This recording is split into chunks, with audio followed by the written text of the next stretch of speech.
Welcome back, everybody. My name is Tucker, and in today's video, we're going to be talking about the biggest need for every single team in the NBA this offseason. In this video, we're going to be talking about the Eastern Conference, and in tomorrow's video, we'll be talking about the Western Conference. This is one thing that every single one of these teams needs to try and go and get this offseason. And yeah, that's what we're going to be talking about in today's video. But really quickly, before we get started, if you enjoy content like this, then consider subscribing. I upload twice a day, every single day. So if you're looking for a place for consistent NBA content, this is a great place to be. You can also leave a like rating on the video. It helps me out a ton. It lets me know that you're enjoying that content, and it helps the video get out to more people on YouTube as well. You can also hang out with me outside of these videos at twitch.tv/spolo_TD, as well as in the Discord server, which is linked down in the description below. With those things said, let's go and get started. Okay, we're going to do this in reverse order of the standings from last season, which means that we're beginning with the Cleveland Cavaliers. And what they really need to look for this offseason are some wings, preferably some younger guys, because they still need to kind of figure out the guard thing. Like Colin Sexton looks good. Darius Garland, who knows? Kevin Porter Jr. could be a thing. And, you know, I'm honestly kind of including Cedi Osman, not necessarily in the guard category, but like when I say wings, I mean guys that can defend and can shoot, complementary options, things like that, and kind of put the younger guards in more of a situation where you can really evaluate how good they are. You know what I mean? Like I need some clarity on what the ceiling is for like a Sexton, Garland, Kevin Porter Jr., like Cedi Osman type group. And in order to do that, they need wings that can defend and can shoot to make this look like an actual, like, you know, relatively high level NBA team. So for me, the need certainly is wings that can defend and can shoot, figure out the guard stuff later. That's where I'm at right now for Cleveland. Next up is the Atlanta Hawks. And for me, they desperately need a secondary creator, playmaker type guy around Trae Young. And that person might be on the roster. Like if you believe that Kevin Huerter or Cam Reddish or someone like that is going to be, you know, a relatively high level perimeter creator in their careers, maybe that player is on the roster. But right now, I want to see what a slightly more, you know, highly efficient Trae Young looks like. I want to see what the team looks like if he doesn't have to create literally every single bit of offense for this team. It's why I slightly advocated for like a DeMar DeRozan signing last week for the Hawks. In some way, I think they need a guy that can take the offensive pressure off of Trae Young, whether that comes in the draft, whether that comes in free agency, I'm not sure. But when you look at the roster, they've got Trae Young, they've got Kevin Huerter, they've got Cam Reddish, DeAndre Hunter, Clint Capella, Dwayne Dedmon is a big off the bench. Yeah, I mean, they could always use more perimeter players that can, you know, defend and can shoot. But for me, I really want to see that secondary playmaker show up in this roster and see what this team looks like. Next up is the Detroit Pistons. And honestly, I just put any kind of young talent they can get their hands on. They are really, really struggling for young pieces moving forward. I mean, they've got Luke Kennard, Sekou Doumbouya, Christian Wood if he is retained in free agency. And outside of that, there's not a whole lot going on in this roster for the future, and it is certainly a roster that needs to be looking towards the future. They have some assets, if you consider Derrick Rose to be a relatively high-value asset via trade, and Blake Griffin, again, if you consider him to be a relatively high-value asset via trade. But anything they can do to get future picks, I don't even care if they're second-round picks, anything they can do to get a young player that's kind of interesting, I think they should explore those options right now. Any kind of young talent in Detroit is much, much needed. Next up now for the New York Knicks, I put everything outside of RJ Barrett and Mitchell Robinson. They've got some other interesting young pieces if you really want to go through it. Okay, Julius Randle's a thing, maybe Bobby Portis is a thing. Those guys for me are trade bait right now. They need to find out what their other players are that are actually going to be really good NBA players outside of RJ Barrett and Mitchell Robinson. Again, that can come in the draft, that can come in free agency, but there's no real specific, hey, if once they fix this part of this roster, they're going to be a really good team. That doesn't really exist for the Knicks right now. I need more real NBA players moving forward. I don't want to hear anything about Frank Ntilikina. I don't want to hear anything about Kevin Knox. Unfortunately, I don't want to hear anything about Dennis Smith Jr. until proven otherwise. RJ Barrett and Mitchell Robinson are the two legitimate players on this roster. Everybody else is a wait-and-see candidate. They need to add more pieces. Next up now is the Chicago Bulls, and I actually put two here. First, I put wings that can defend and can shoot. I still think that's something that this roster needs from a complementary standpoint. But I also put maybe a star.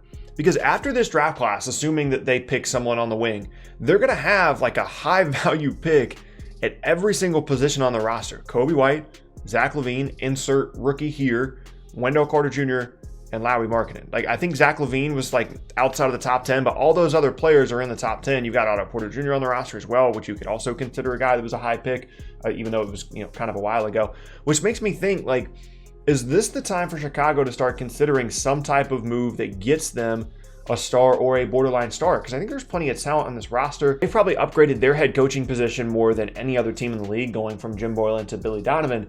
And I don't know, I think this could be a playoff team next year. I'm not saying they should trade for stars, just kind of a little aside about the Chicago Bulls, that they are a pretty interesting team going into next season, considering the young talent already on the roster, as well as the high draft pick that they have in this draft. Next up now is the Charlotte Hornets, and I just simply put playmaking. As much as Devontae Graham, improved last year, as good of a player as I think he's going to end up being, they need more perimeter playmaking on this roster. I don't think Terry Rozier is the long-term answer there. They need someone else to make sure that Devontae Graham continues to raise his efficiency, because he's going to bomb away from three-point range and he's going to continue to add to his game, but I don't think he can be, the only creator for this roster. There are some interesting pieces here when you're talking about Bridges, when you're talking about Washington, Rozier, if you want to talk yourself into that, but they definitely need some top-tier playmaking, which is kind of why I'm hoping that LaMelo ends up going to them, because I want Charlotte to be an interesting team. I feel like it's just cool when Charlotte is actually, somewhat of an interesting group there. And I think they're kind of on the verge. They've got a good coaching staff there as well. So a team I'm kind of keeping an eye on there. Next up now for the Washington Wizards, I once again put wings, depending on what they do with John Wall and Bradley Beal. We don't really know yet. But assuming those guys are going to stay on the roster, they need players that can defend and can shoot. Admiral Schofield is kind of an interesting guy for me. I like Rui Hachimura as a stretch four. I think he can be a really skilled player, but that 3 spot is definitely kind of wide open for them, and they need to definitely address that need on the roster. Next up now, the Orlando Magic. I put playmaking / scoring, specifically on the perimeter. This has been a need for almost forever. It feels like every time I talk about Orlando in some kind of off-season scenario, I'm talking about the fact that they still need perimeter creation. Markelle Fultz looks like he's going to be a solid NBA player. I don't think he's ever going to be an all-star. Evan Fournier is a fine player, but they need more on the perimeter. They've got defense, and obviously the Jonathan Isaac injury is unfortunate. They've got other things in this roster, but playmaking and scoring is definitely still a need. Next up now, the Brooklyn Nets. I don't want to be too repetitive here, so again, I'm just going to put wings. I think that more than they need a third star type player, they need a 3-4 combo guy that can defend and can shoot to allow Kyrie and Kevin Durant to do what they do, assuming that those guys are healthy. Even if they're not healthy, Spencer Dinwiddie, Karis LeVert, assuming they're still on the roster and they aren't traded, they can still do a lot of good things offensively. They need a much better version of what Taurean Prince is supposed to be on this roster to really complete what they're going for next year. Next up is the Philadelphia 76ers, and big surprise here, they need shooting. They've got too many bigs. They don't have the floor spacing that they need. And I mean, they used to have some. They traded away guys like Landry Shamet, but they need to add shooting. They need spacing, and I know that it's difficult with Ben Simmons and Joel Embiid on the floor at the same time, but that only further pushes the need for them to add some shooting to this roster. Next up now is the Miami Heat, who don't really need a ton, assuming that they're retaining guys like Goran Dragic and Jay Crowder to those big one-year deals that I'm anticipating. But really, I mean, just some depth at the 5-man spot. Once Bam Adebayo got hurt in the finals and they had to play like Myers Leonard and Kelly Olynyk, it wasn't great, right? And obviously, I mean, that's such a tough matchup because of how big the Lakers are. But getting a nice backup big at that, like a true legitimate 5, like not Kelly Olynyk running the 5, I think would be a good investment for them this offseason. Next up now is the Indiana Pacers, and this one is interesting. I just put down clarity. Like I just need to know what the plan is here for this roster. Are they planning on, moving forward with Victor Oladipo and seeing what happens there?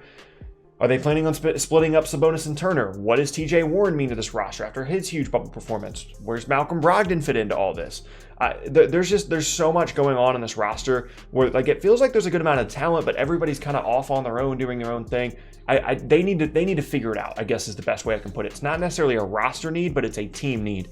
They just need to figure it out. Next up now is the Boston Celtics. Pretty self-explanatory here. They need a really, really good big, specifically one that can be good on the defensive end. That will help this team so much. No offense to Daniel Tice, but they need someone that can not only defend, but can be a bit more of a threat on the offensive end as well. That's really the only hole at this point on this roster, in my opinion. Second to last now is the Toronto Raptors. I'm going to go with another perimeter creator here. I like Kyle Lowry as a creator. Fred VanVleet can do some things. Pascal Siakam obviously can do some things. But once it gets down to the postseason, I feel like they need another kind of dynamic scoring guard that can do some things for them, whether that comes via trade, whether they wait until the 2021 offseason to bring in someone like that. I would be really interested in a Victor Oladipo fit there in Toronto. Something like that, I think, would be a good fit for them. And, they've still got guys on the wing that can defend. They've got shooting. They've got front court scoring with Siakam. Yeah, maybe they need some help at the 5 spot, but for me, I think a perimeter creator would be a nice addition. And then last up for the Milwaukee Bucks, they need someone on the floor that can do something for this team, run the offense. when Giannis Antetokounmpo isn't on the floor. No offense to Chris Middleton, lots of offense to Eric Bledsoe.